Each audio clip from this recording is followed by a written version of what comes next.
안녕하십니까. 지식산업센터 전문기업 지산엔 박희성 대표입니다.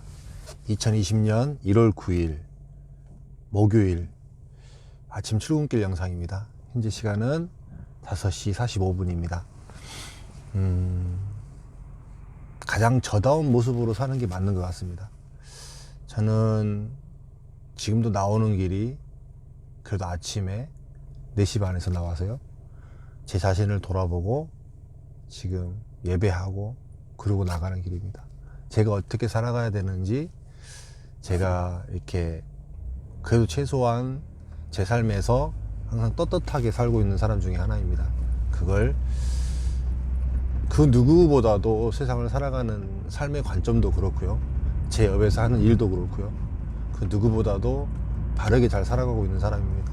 제가 틀리지 않은 사람입니다. 그래서 제가 생각했던 대로 지식산업센터 쪽에서 그래도 여러분들에게 들려줄 수 있는 정직한 이야기들을 더 들려드리는 것이 제가 해야 될 일이라고 생각합니다.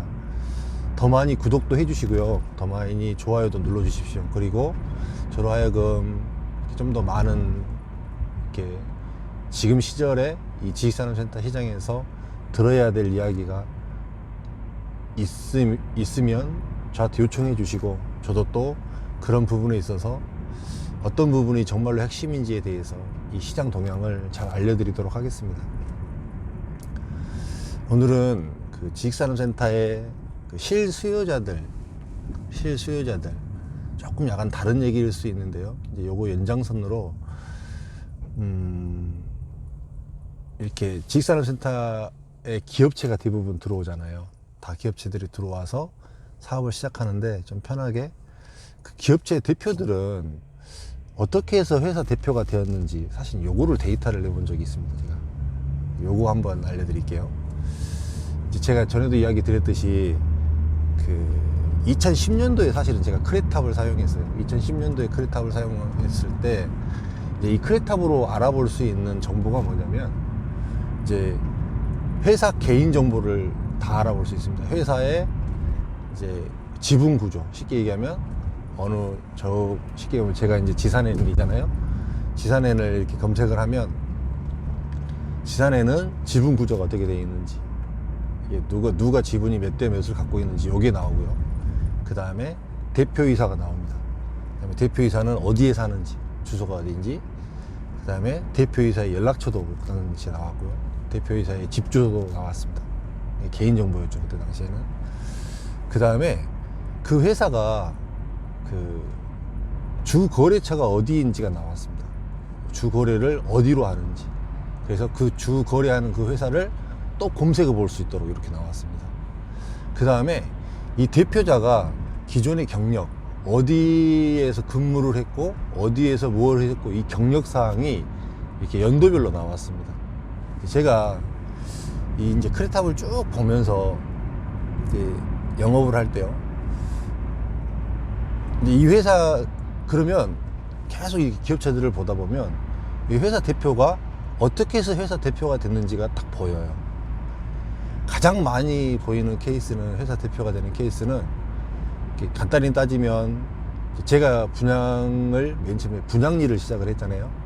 그러다가 분양 팀장이 되었고, 분양 본부장이 되었고, 분양 대행사 대표가 되었고, 그 다음에 이렇게 지식산업센터를 PM하는 사람이 되었고, 그 다음에 이 다음 단계로는 지식산업센터를 짓는 시행사업을 하려고까지 이제 생각을 하고 있는 사람이에요. 요렇게 그 업계에서 조금씩 발전해 나가는 요런 케이스, 그렇게 해서 대표가 된 케이스가 가장 많았습니다. 그 다음에 많은 케이스가 어떤 케이스였냐면, 대기업에서 근무를 하다가요, 대기업에서 근무를 하다가 자기가 그 대기업에서 맡고 있는 이 파트 중에서 한 파트를 가지고 대기업에서 그 퇴사를 하고 안전하게 일감을 받아서 그리고 창업하는 경우가 많았습니다. 그런 대표이사들이 많았어요. 그런 분들은 처음부터 이렇게 안정적으로 이렇게 매출을 갖고 가는 케이스가 되게 많았습니다. 그런 분들이 대표이사가 됐고요.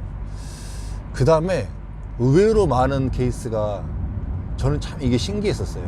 저는 이제 대학교를 다녀보지 않은 사람이기 때문에 왜 교수들이 사업을 할까? 저는 이 생각을 사실 했습니다. 왜 교수들이 사업을 할까? 그거를 지나고 보니까 이제 대한민국은 이 국책 사업이 참 많습니다. 정부에서 밀어주는 사업들이 많아요. 그거를 이 교수라는 이 직함에서 할 수 있는 그 과제를 받아갖고 오고 이렇게 사업을 할 수 있는 이런 역량들이 되게 많더라고요. 그게 이제 대한민국 사회를 이루어 나가는 많은 한 주류 중에 하나였습니다.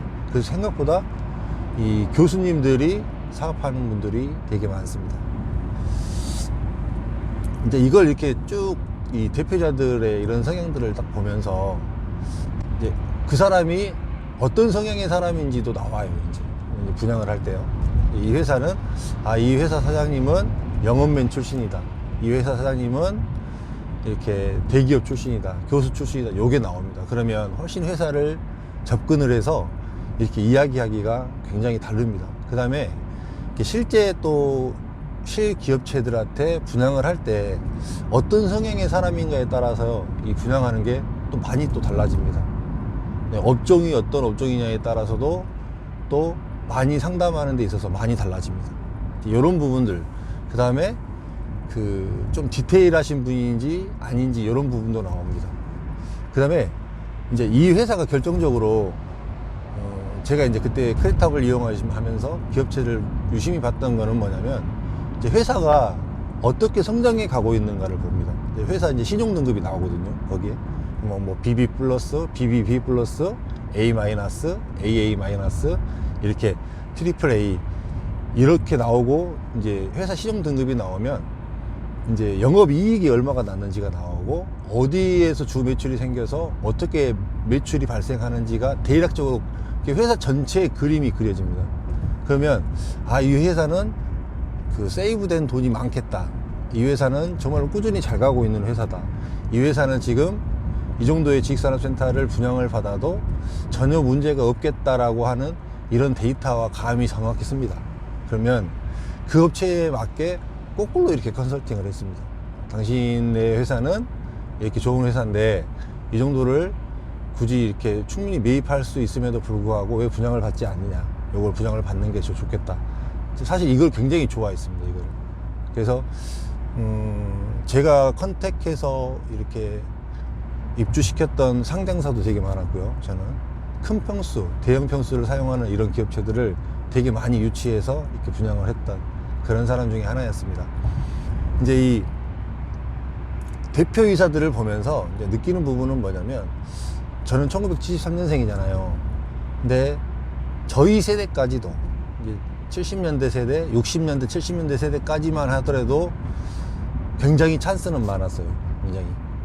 이제 거의 그 어느 한 업계에서 이렇게 근무를 하면서 독립적으로 나와서 이렇게 자리를 잡는 이런 케이스가 저희 세대까지도 많았습니다. 근데 이제 저희 다음 세대까지는 이미 40년대, 50년대, 60년대, 70년대 세대까지 이렇게 기득권들이 너무나 강하게 잡기 때문에 지금 30대들, 20대, 30대들이 이렇게 비집고 들어오기가 정말 어려운 시대인 것 같다라는 생각이 듭니다. 이제 이게 지식산업센터를 이렇게 분양받는 데 있어서 이제 왜 또 이런 이야기를 하느냐. 이제 사실은 어떤 이야기를 드리려고 그랬냐면, 오늘 영상은 이제 여기서 이제 어느 정도 정리를 할 건데요. 거의 대부분 동종업계에서 일을 하다가 이렇게 거기서 독립을 해서 맨 처음에 개인 사업자로 시작을 합니다. 개인 사업자로. 그러면 이게 이제 개인 사업자로 사업을 하다가 이제 매출이 조금씩 올라갑니다. 대부분 중소기업들이 그래요. 매출이 조금씩 올라가는데 이 매출이 조금씩 올라가면 이제 세금에 대한 부분들을 생각을 하게 됩니다. 그러면서 법인으로 전환을 하게 돼요. 여기에서 일반 대표자들 또한 모르는 많은 부분들이 있는 것 같아요. 요거에 대해서 오늘 퇴근길에서는 사실은 이 개인 사업자가 이렇게 계속 하다가 법인으로 전환할 때 어떤 식으로 접근을 해야 되고 기업을 어떻게 세팅하고 넘어가야 되는가, 이 부분에 대해서 한번 오늘 퇴근길에서는 한번 알려드리고 오늘 출근길 영상은 여기서 마치도록 하겠습니다. 감사합니다. 좋아요도 눌러주시고 구독도 많이 해주십시오. 그래야 제가 여러분들에게 좀 더 많은 영향력을 끼치면서 살아갈 수 있는 사람이 됩니다. 고맙습니다.